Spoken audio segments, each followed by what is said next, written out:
Good morning, friendlies. It's Saturday. Starting my day, Sadie and I have already had our morning play session, and I'm on my second cup of coffee. And I thought that I was thinking about you guys, and I'm thinking that you might be interested in what it's like right now living in an RV the way I do. We're on the verge of chaos this weekend. I don't think anybody can deny that, no matter what side you're on. I don't think we can deny that we're facing a lot of uncertainty in the next several days with all of the threats of violence across the country. So you might be wondering what I'm doing, what it looks like for me and people like me. I don't know if anybody else in the community is talking about this. I don't know. I don't watch other people's videos, so I don't know if other people are talking about it. I know that from what I've heard, not a lot of people talk about it the way I do, but yeah, so it's Saturday morning. Say hi, Sadie. Say hi. And Sadie and I have been on the road for a while. I don't know how long we've been traveling, and it's been really, really hard to find what I like, which of course is solitude and being able to come out my door and not see a million people. I can see a million people over the ridge over there through the binoculars. This is a fairly popular area, and so what does it look like right now for living in an RV with the country in chaos? Sorry, really off the cuff here. I should have planned my Joby better here. There we go. Off the cuff here. And yeah, what's it looking like out here? So I'm going to share with you my thoughts and my experiences over the last week or so of travel and what I'm doing. I am trying to not freak out. And you know me, fear isn't something I live in. And I have been really trying to find a place where I'm feeling like everything is going to be okay. And maybe that's a survival mechanism for me. I started watching Rachel Maddow last night. And for those of you who don't know, MSNBC has a news app for your phone where you can watch live news. I don't know if that's new or not, but I was able to see Rachel Maddow live last night, and I couldn't watch it. One of the things that I am realizing from watching some of the other non-mainstream media that you guys send me, Bo, for one thing, from Fifth Column, is it's kind of opening up my eyes to the sensationalism of the mainstream media. And they're all guilty of it. That doesn't mean that it's any less factual. That doesn't mean it's any less true. It just means that what they focus on for ratings and for advertising. And I really just found myself getting too stressed out. So I had to turn it off. It wasn't anything new that I hadn't heard. You know, Rachel Maddow is just really good about digging deep, but I'm not in a place right now where I can handle the deep dives into this. Here is what I think is going to happen. Brace yourselves. Brace yourselves. I think that it's going to be chaos. I think that there's going to be bloodshed, and I think there's going to be death. I think it's not probably going to be as bad as many in the media are making it sound. I have been, you know, it's not like I've done a complete news blackout. I have watched some news, and I've been reading a lot of articles, and like I said, watching. I really enjoy Bo from the Fifth Column. If you haven't seen him, he's really smart, really common sense, and he seems to have a little bit of a different perspective. And I'm dying to know his background. I know he says he's a journalist, but he's also seemed to have military background, and he really helps kind of level things out for me, and a couple other sources, NPR and BBC and things like that. So I do think that there are events, for lack of a better word, scheduled across the country for capitals. They're going to try, I think in their minds, the Trump supporters' minds, I think they're going to overthrow the government. I think that's going to be what they're going to try. I mean, what else can you say that they're trying to do if they're staging these violent seizures of Capitol buildings across the country as well as Washington, D.C.? But we saw maybe 10 or 20,000 people in D.C.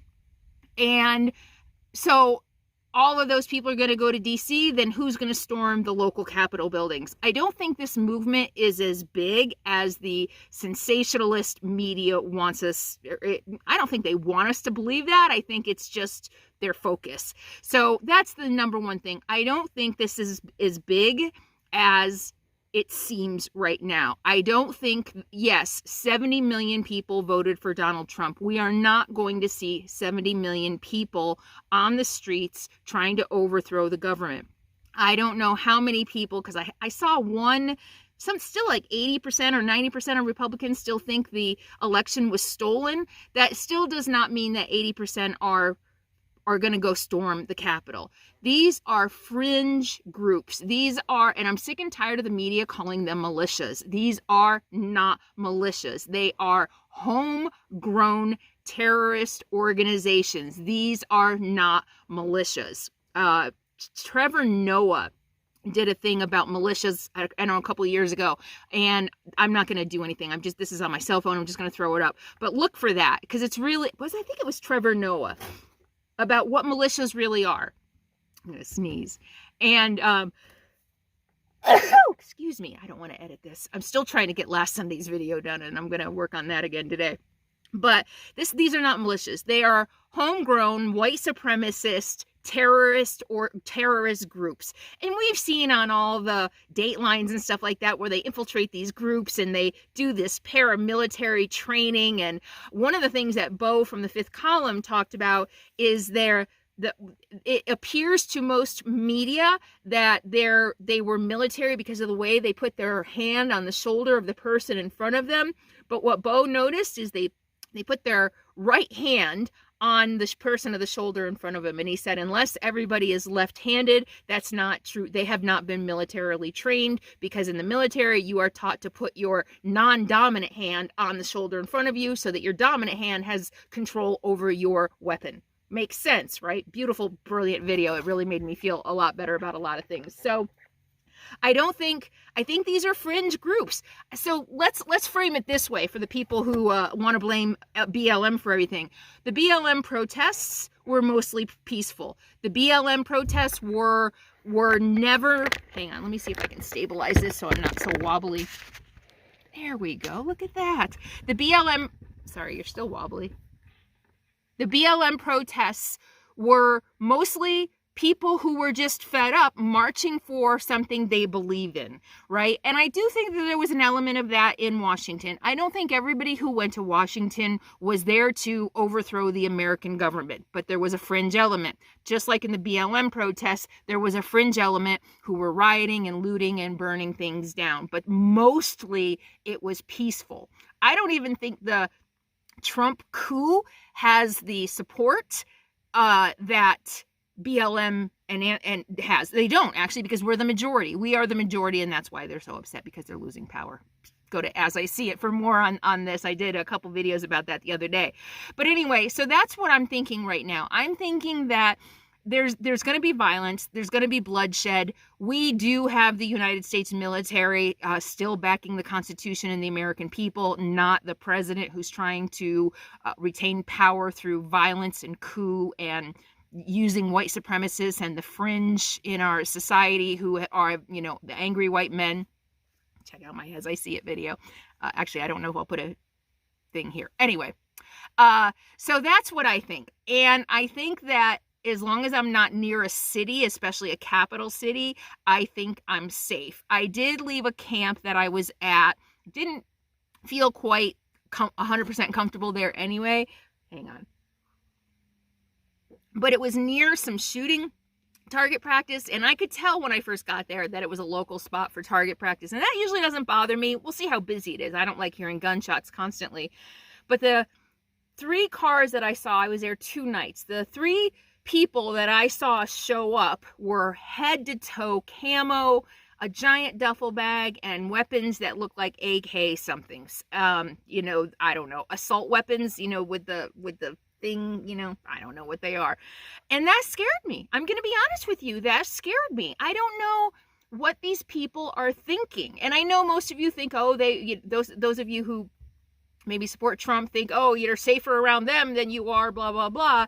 I actually put away my Biden bumper sticker that was on my refrigerator and stuffed it in a drawer. And I know I might sound paranoid, and maybe I am a little paranoid. I think that all the paranoia maybe of Trump and his followers might be rubbing off on all of us a little bit.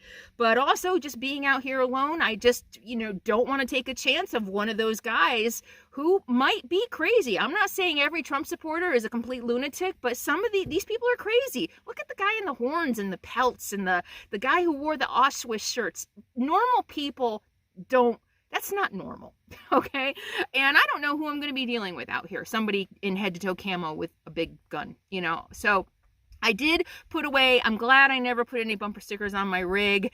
I put away my bumper sticker just in case I get a knock at the door and somebody peeks inside. I'll if I have to, I'll pretend that I'm a Trumpster, right? I mean, I don't know if I'd be able to pull that off. We'd see. But so that's where I'm at. And I have debated for a while, do I want to be completely alone? Do I want to be around other people? So I'm at a good compromise here. So you'll see right where I am, right up here. I can't see another soul. I can see, I don't know, maybe they're 3 miles away. I can see some other RVs, and it got really, really busy. I got here Thursday night, and Thursday night was busy, and I woke up this morning and it really filled out over there. And this spot that I'm in, I don't know what happened, but I lucked out here. Everybody's all down there. I just drove a couple miles further down the road like I do to see what I could find, and I found this, and I'm very happy here. It's really beautiful. A little bit of traffic on the dirt road I'm on. So I feel like I found a happy medium where I have the solitude that I want in my immediate surroundings, but I'm also not completely alone. And how's that? Are we gonna fall? And I think that's best case scenario, honestly, right now. Or I don't know, probably being completely alone would have been fine too. Nobody's going to be, the troublemakers aren't going to be roaming the countryside. They're all going to be going to the cities, to the capitals, trying to seize the government and trying to take over, and still carrying out Trump's narcissist wish that he remain in power no matter what. And it's kind of sad. It's kind of sad. I did see an interview. I saw something on the news. One of the guys who got arrested for the Capitol violence, his attorney released a statement saying that he thought he was carrying out the will of the president, basically. And it's sad that all of this violence, I don't know, what is it, 5 or 6 people now who've died at the Capitol, happened because of a lie. And more violence and more death is going to come in the next 4 days and maybe even beyond because of a lie. Because of a lie. I mean, think about all the troops that went to, Afghanistan and stuff after 9/11 because of a lie. Weapons of mass destruction because of a lie. And it's amazing how much violence and war needlessly happens in this country because of lies. And so that's it. I'm trying to work still, and I'm finding it really, really hard. How long have I been working on this video now? And still trying to work on it. I should have it done tomorrow. I'm going to try to get it up tomorrow. I mean, I have to work or I don't get paid, right? But let me see. What else did I want to cover? I am supplied up. I went into town and got all the groceries I need. I got extra water. I have about 3 or 4 gallons of extra water, which can last me a couple days or 3 days. Probably, 2, 3. And it might last me a couple days. That's not really a lot. And I'm in a place where I can go supply up in smaller towns so that I can avoid the cities. I don't want to be on the road right now. I want to stay out here as long as I can. I want to stay out here through inauguration because I want to see what's going to happen. And definitely, I think tomorrow is Sunday. Some stuff is planned for tomorrow. So I think by tomorrow we might get a sense of what the next few days are going to look like.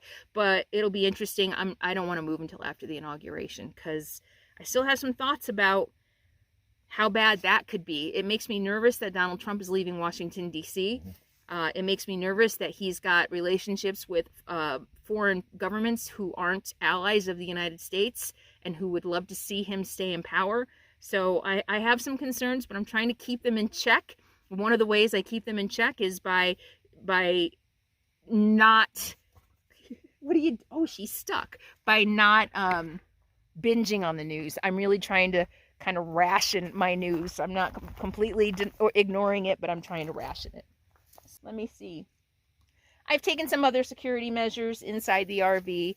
You know, I did that security video several years ago, and it's not something I really think about a lot anymore. I've been on the road long enough, incident-free for the most part, you know, other than having to get out of places, listen to my gut and get out of places. I have updated my security in my RV, my personal protection a little bit. So I'm not gonna say any more on that. I'm just gonna say that I've updated my personal protection. And yeah, so these things are top of mind right now. I don't know what's gonna happen in the next few days. I will say though that, if I haven't said this already, that yes, I do think there's going to be violence. Yes, I do think there's going to be bloodshed. I do think there's going to be death. I think most of us are going to be okay. Okay, I'm editing and I forgot to say that I think that the violence and death is going to be concentrated in around the capitals. I don't think most of us are going to have to worry about it in the suburbs or even in cities, maybe, you know, outside the fringes of the cities or out here. So I think most of us are going to be safe. I think that the violence and the bloodshed are going to come from the people who are going to be trying to attempt to overthrow the capitals, and unfortunately the troops and the law enforcement there. But most of us, I think, are going to be okay. So don't worry. I think that it will get squashed one way or another. It's not gonna succeed. We have the Constitution and the democracy and our military behind us, as we have seen from the top brass. The Joint Chiefs of Staff released that statement, basically telling everyone, us and other military and Donald Trump, that their duty, their oath is to the Constitution, and they are legally and morally obligated to not follow any illegal orders. So bear that in mind. Trump can try martial law. Trump can try the Insurrection Act. Trump can try anything he wants. The military knows they do not have to. Not only do they not have to, but they have the moral obligation to not follow illegal orders. I don't know if you know that. So that helps me feel better too. Yes, there was some inside jobs, you know, evidence of inside job definitely in Washington, but I don't think we're going to see that on a larger scale. And remember that this is something that I've been trying to remind myself over the last several months, if not years, is that even if Trump wins, even if somehow his people overthrow the government, things are going to get different. But I think for the average person, I don't know that our lives are really going to change that much. It's going to be tragic. It's going to be sad. We're all going to grieve the country that we know and love. But I don't really think for most of us, life is going to change that much. The biggest change is that we're going to be sitting back, at least those white Americans, right? Jeez. You just witnessed me realize my white privilege yet again. Yeah. The tragedy of it is we will be sitting back watching the atrocities on other people, and none of us want that either. So that's it. I'm escaping through movies and television, watching Greenleaf on Netflix. I've watched just about everything there is to watch. And what else? Imposters. Watching Imposters too. That's not so bad. How are you? What are you doing? Leave your comments below. I'd be interested in hearing this video. I get on it, I get my coffee, and I just start talking away. What are you guys doing? What are you doing to prepare? What do you think about the next week and beyond? And what are you doing to take care of yourself and to stay safe? I'd love to hear from you. And tune in tomorrow night. I'll have a video for you no matter what, because I will be announcing the winners of the Christmas Day giveaways for the people who did not watch it live. I think I have 3 or 4 prizes to give away, and I will at least be putting that video up tonight, or tomorrow night. But what I think I might end up doing through the next few days is shooting videos just to check in. So I know a lot of you worry about me and wonder what's going on, so I might do that, and also just to see how you guys are doing and how you're holding up. And maybe I'll try to do shorter videos. Also check out As I See It. I might be posting there more too, because that's where all the political stuff should go. Or that's all where, not should. I'm not gonna say should. This is my channel. I can do whatever I want. But that's where all the political stuff has been going. And I guess should, because I'm trying to grow that political channel. Anyway, I'm gonna take Sadie for our morning walk and see how the day plays out. Good luck. Take care. See you next time. In the meantime, be happy, be free, be kind, and be safe.